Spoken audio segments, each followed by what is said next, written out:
Thanks for clicking on this video, by which you've ruled out a possible world in which you never watched it. This alternative world has become a counterfactual reality. For us, counterfactuals are just things that could have happened, but didn't, like my husband mowing the lawn. In quantum mechanics, it's more difficult. In quantum mechanics, events which could have happened, but didn't, still have an influence on what actually happens. Yeah, that's weird. What does quantum mechanics have to do with counterfactual reality? That's what we'll talk about today. I've only recently begun working in the foundations of quantum mechanics. For the previous decade, I've mostly worked on general relativity, cosmology, dark matter, and stuff like this. And I have to say, I quite like working on quantum mechanics because it's simple. I like simple things. It's why I have plastic plants instead of a dog. In case you were laughing, this wasn't a joke. I actually do have plastic plants, and quantum mechanics is indeed a simple theory, if you look at the mathematics. The difficult part is making sense of it. For general relativity, it's the other way around, and all the maths in the world won't help you make sense of dogs. Okay, I can see you're not entirely convinced that quantum mechanics is in some sense simple, but please give me a chance to convince you. In quantum mechanics, we describe everything by a wave function. It's usually denoted psi, which is a Greek letter, but maybe not coincidentally also the reaction I get from my friends when I go on about quantum mechanics. We compute how the wave function behaves from the Schrödinger equation, but for many cases we don't need this. For many cases we just need to know that the Schrödinger equation is a kind of machine that takes in a wave function and spits out another wave function. And the wave function is a device from which you calculate probabilities. To keep things simple, I'll directly talk about the probabilities. This doesn't always work, so please don't think quantum mechanics is really just probabilities, but it's good enough for our purposes. Here is an example. Suppose we have a laser. Where did we get it from? Well, maybe it was on sale. Maybe we borrowed it from the quantum optics lab. Maybe the laser fairy brought it. Look, this is theoretical physics. Let's just assume we have a laser and not ask where we got it from, okay? So, suppose we have a laser. The laser hits a beam splitter. A beam splitter, well, splits a beam. I told you, this isn't rocket science. In the simplest case, the splitter splits the beam into half, but this doesn't have to be the case. Could also be a third and 2/3, or a 1/10 and 9/10, so long as the fractions add up to 1, you get the idea. For now, let's just take the case with the half-half split. So far, we've been talking about a laser beam, but the beam is made up of many quanta of light. The quanta of light are the photons. What happens with the individual quanta when they hit the beam splitter? The quanta are each described by a wave function. Did I just hear you sigh? The Schrödinger equation tells you something complicated happens to this wave function, but let's forget about this and just look at the outcome. So we say the beam splitter is a machine that does something to this wave function. What does it do? It's not that the wave function which comes out of the beam splitter goes one way half of the time and the other way the other half. Instead, here it comes, the photon itself is split into half, kind of. We can describe this by saying the photon goes in with the wave function going in this direction, and out comes a wave function that is a sum of both paths. I already told you that the wave function is the device from which we calculate probabilities. More precisely, we do this by taking the absolute square of the weights in the wave function. Since the probabilities are 1/2 for each possibility, this means the weight for each path in the wave function is 1/√2. If the beam splitter doesn't split the beam half-half, but say 1/3 and 2/3, then the weights are the square root of 1/3 and square root of 2/3, and so on. We say that this sum of wave functions is a superposition of both paths. That's the simple part. The difficult part is the question whether the photon really is on both paths. I'll not discuss this here because we just talked about this some weeks ago, so check out my earlier video about this. That the photon is now in a superposition of both paths tells you the probability to measure the particle on either path. But of course, if you do measure the particle, you know for sure where it is. So this means if you measure the photon, it's no longer in a superposition of both paths.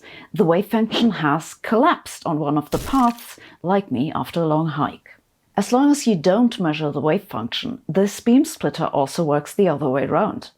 If you turn around the direction of those two photons, for example with mirrors, they'll combine to a photon on one path. You can understand this by remembering that the photon is a wave, and waves can interfere constructively and destructively. So they interfere constructively on this output direction, but destructively on the other. Again, the nice thing here is that you don't actually need to know this.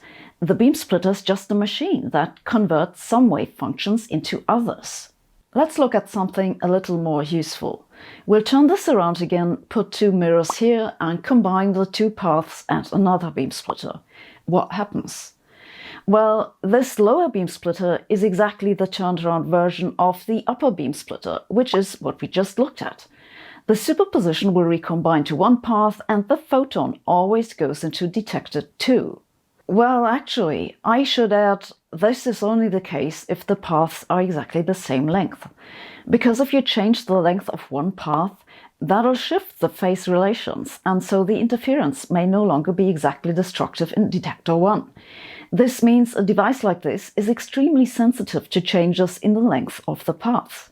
It's called an interferometer. If you change the orientation of those mirrors and move the second beam splitter near the first, then this is basically how gravitational wave interferometers work. If a gravitational wave comes through, this changes the relative length of the paths, and that changes the interference pattern. Okay, so we have an interferometer. It's called a mass-sender interferometer, by the way. Now, let's make this a little more complicated, which is what I said last time when I bought the 5,000-piece puzzle that's been sitting on the shelf for 5 years, but luckily we don't need quite as many pieces. We add 2 more beam splitters and another mirror, and then we need a third detector here. And watch out, here's an added complication. These 2 outer beam splitters split a beam into fractions 1/3 and 2/3, and those inner ones 1/2 each. Yeah, sorry about that, but otherwise it won't work. What happens if you send a photon into this setup? Well, this part that we just added here, that's just another interferometer. So if something goes in up here, it'll come out down here. So 2/3 chance the photon ends up in detector 3. And 1/3 chance it goes down here and then through the second beam splitter. And remember, this splitter splits 2 to 1, so it's 2/9 in detector 2 and 1/9 in detector 1. Now comes the fun part. Suppose we have a computer, a really simple one. It can only answer questions with yes or no. It's a programmable device with some inner workings that don't need to concern us. It told me we can call it James, and it actually would prefer that we don't ask any further questions. Only thing we need to know is that once you have programmed your computer, James, you run it by inputting a single photon. If the answer is yes, the photon goes right through entirely undisturbed. If the answer is no, the photon just doesn't come out. Keith Bowden suggested one could do this by creating a maze for the photon where the layout of the maze encodes the program, though I'm not sure how James feels about this. So let's assume you have programmed the computer to once and for all settle the question of whether it's okay to put pineapple on pizza. Then you put your computer here. What happens if you turn on your photon source this time? If the answer to the question is yes, pineapple is okay, then nothing happens at the computer and it's just the same as we just talked about. The photon goes to detector 3 2/3 of the time, and in the other cases it splits up between detector 1 and 2. But now suppose the answer is no. What happens then? Well, one thing that can happen is that the photon goes into the computer and doesn't come out. Nothing ever appears in any detector, and you know the answer is no, pineapples are bad, don't put them on pizza. This is the boring case, and it happens 1/3 of the time, but at least you now know what to think about people who put pineapple on pizza. Here is the more interesting case. If the photon is in the inner interferometer, but does not go into the computer and gets stuck there, then it goes the upper path. But when it reaches the next beam splitter, it has nothing to recombine with. So then it gets split up again into superposition. It either goes into detector 3, this happens 1/6 of the time, or it goes down here and then recombines with the lower path from the outer interferometer. This happens in half of the cases, and if it happens, then the photon always goes into detector 2 and never to detector 1. This only comes out correctly if the beam splitters have the right ratios, which is why we needed this. Okay, so we see the math is just adding up fractions. This is the simple part. But now let's think about what this means. We've seen that the only way we can measure a photon in detector 1 is if the outcome of the computation is yes. But we've also seen that if the answer is yes and the photon actually goes through this inner part where the computer is located, it cannot reach detector 1. So we know that the answer is yes without ever having to run the computer. The photon that goes to detector 1 seems to know what would have happened had it gone the other path. It knows its own counterfactual reality. In other words, if we had a quantum lawn, then it still wouldn't be mowed, but it'd know what my husband does when he doesn't mow the lawn. I hope this makes sense now. And no, this video isn't a joke, at least not all of it. It's actually true. You can compute with a computer that doesn't compute. It's called counterfactual computation. The idea was brought up in the late 1990s by Jozsa and Graeme Mitchison. The example which we just discussed isn't particularly efficient because it happens so rarely that you get your answer without running the computer that you're better off guessing. But if you make the setup more complicated, you can increase the probability of finding out what the computer did without running it. That this indeed works was demonstrated in 2006, where the computer performed a simple search algorithm known as Grover's algorithm. This doesn't tell you whether pineapple on pizza is okay, but if you have an unsorted database with different entries, this algorithm will tell you which entry is the same as your input value. Now let me be clear, this is a tabletop experiment that doesn't calculate anything of use to anybody. I mean, not unless you want to count the use of publishing a paper about it. The database they used for this experiment had 4 entries in terms of polarized photons. You might argue that you don't need an entire laboratory to search for one among the stunning number of 4 entries, and I would agree. But this experiment has demonstrated that counterfactual computation indeed works. The idea has led to a lot of follow-up works, which include counterfactual quantum cryptography and how to use counterfactual computation to speed up quantum computers, and so on. There is a lot of controversy in the literature about what this all means, but no disagreement on how it works or that it works. And that pretty much tells you what the current status of quantum mechanics is. We agree on how it works, we just don't agree on what it all means. Yes, I've been talking about quantum mechanics again. If you want to learn more about how it works, you can now take my quantum mechanics course at Brilliant, to which we just added some new lessons.